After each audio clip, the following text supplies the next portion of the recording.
Welcome to ConExpo 2020. I'm Diana Henry. Korry Kobel joins me now from JLG. Korry, let's talk smart technology, specifically your battery monitoring system. Yes, thank you. So JLG just unveiled their battery monitoring system for use on our scissor lifts right now. It'll be coming out on our electric boom lifts as well. The theme of my digital solutions team is connecting that information to people and connecting them to the equipment owners. So the key with the battery monitoring system that we're taking is all the information around the charging and the battery charger itself and the charge cycles on that battery stack.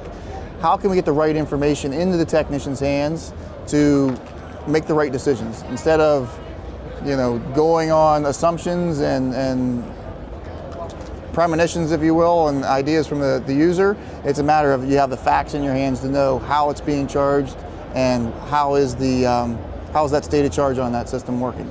Super important to know that your battery's not going to die on you, right? That's right. Productivity is another big part of it. So it's a matter of troubleshooting, but also this state of charge algorithm that we have in the two-part system will give the user a much better understanding of the actual amount of reserve they have there. So productivity gains are another part of it. What's the biggest factor when it comes to shortening a battery life? So it's actually kind of the culture of the people, if you will. So some people think, oh, I'm supposed to fully discharge these batteries. That's just false.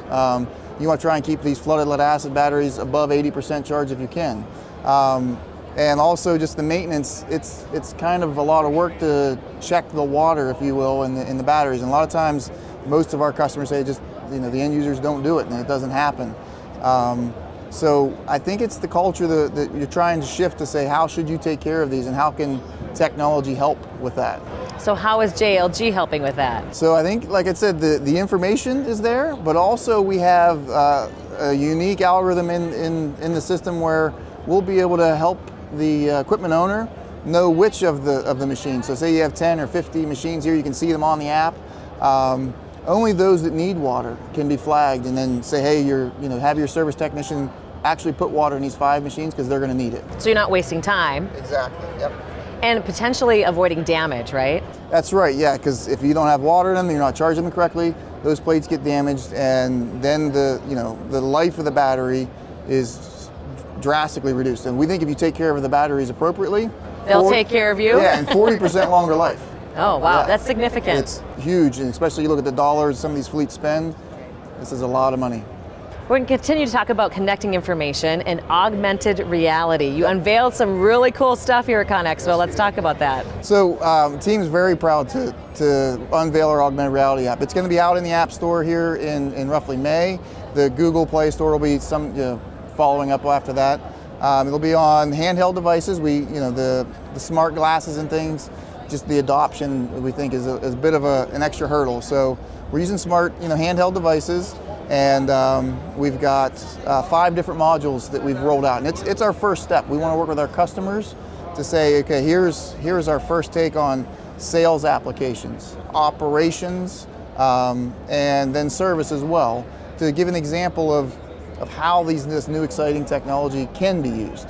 And I think we did a really great job of our first pass.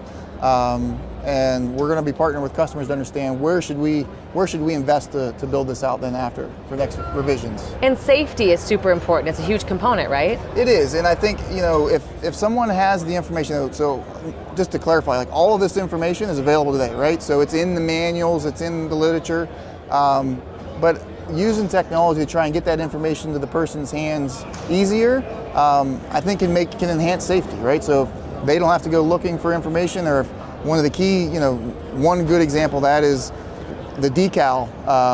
Use augmented reality to look at the safety decals, and in the United States, there's English words on there. Well, not everybody can read English, right? So in the app, if your preferences are set to Spanish or some other language, whenever you scan that decal, it's going to show you those words in Spanish or French, whatever your language is. And then for Europe, where there's typically no words, just ISO images, the breadth of job sites where you can have workers from all over the world on one job site, you're never going to have all the books on the machine, right? So whatever that user's native language is, we'll have up to 19 languages in the app, and they'll be able to get that information. Wow, being smarter faster, right? Absolutely, yep. And the ROI on this, right, is helpful. It is. It's one of those, it's kind of a soft cost. It's efficiency.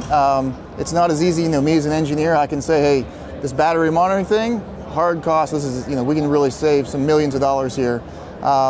With the efficiencies that people be able to get with getting that information quicker, it's absolutely going to make people more efficient. You won't have to, say, ship a machine out to do a demo. That can be an example of a hard savings. And if you can take that machine and see if it's going to fit through the door, then there'll actually be hard savings there too as well. So yeah, like you were saying earlier when we were talking before we started, you can figure out whether that machine can fit in that space before you even look at what machine That's to bring right. in. Yeah, I mean, it can be, instead of driving some folks to demo some of these smaller machines, driving 100 miles to show somebody a few $1,000 machine, you're gonna have to sell quite a few of those to cover that. If you can just take that 3D model and drop it in and say, hey, will this low-level access piece of equipment fit into the closet, or will the scissor lift fit through the door, or do I need to fold the rails down? I literally in our booth this week had somebody asking the question about a piece of equipment that we didn't have there, and they wanted to see if the 43-foot crawler boom would fit through the door. It fits great, but you have to take the basket off, and I could show them that right there with the app. Now you know, right? That's right, yeah. Great smart technology coming from JLG. Thank you so much, Korry, for sharing it with us. Yep, thanks for having me.